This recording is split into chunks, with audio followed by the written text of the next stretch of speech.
I'm going to use these two drawings just to give a little overview of muscles that act at a few specific joints, like the shoulder, the elbow, the hip, the knee, and even the wrists and ankles.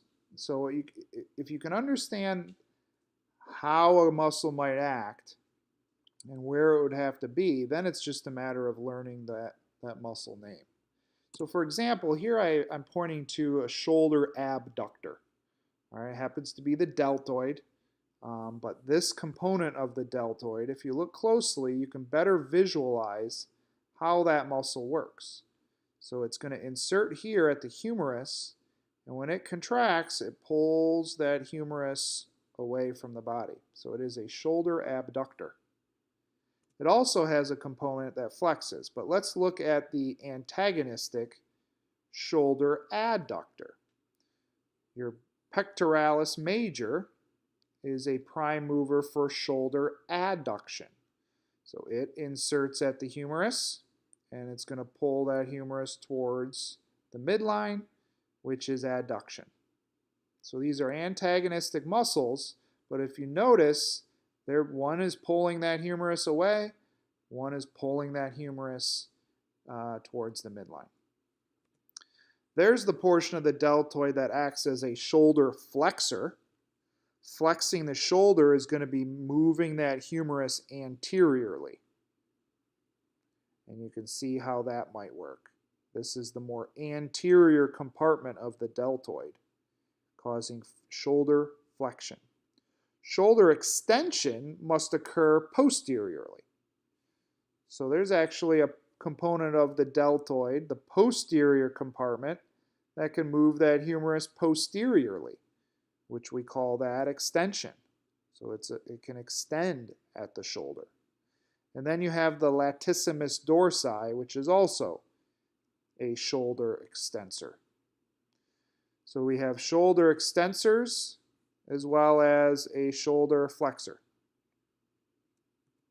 Then we can move into the brachium and we look at the anterior compartment, and it's an elbow flexor. We look at the posterior compartment and you'd find an elbow extensor. Biceps brachii being the anterior compartment, triceps brachii being in the posterior compartment. Then we can look in the forearm, and the anterior forearm is going to be wrist and finger flexors, whereas the posterior forearm is going to be wrist and finger extensors. Notice there's a theme here.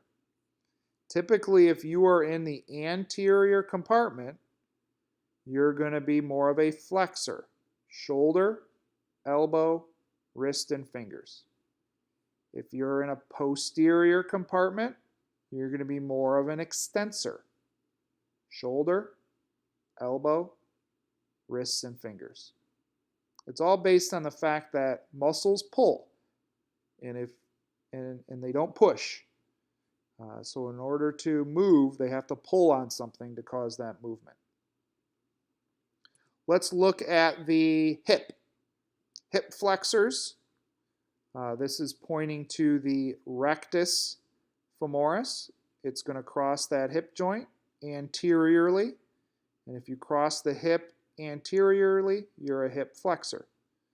The other one we learned was the iliopsoas, but it is a deep muscle.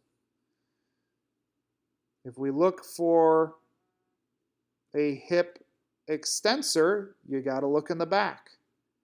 The gluteus maximus is a hip extensor. Flexor in the front, or flexor of the hip in the front, flexor or extensor of the hip in the back. Then we look at the knee joint. The quadriceps are knee extensors, whereas the hamstrings are knee flexors. They are antagonistic. Finally, we can go below the knee and look at plantar flexion versus dorsiflexion. The plantar flexor we learned was the tibialis anterior. The dorsiflexor was the gastrocnemius, as well as the soleus. So notice how if you just compartmentalize and think about muscles pulling instead of pushing, these should all make sense. Hopefully it does.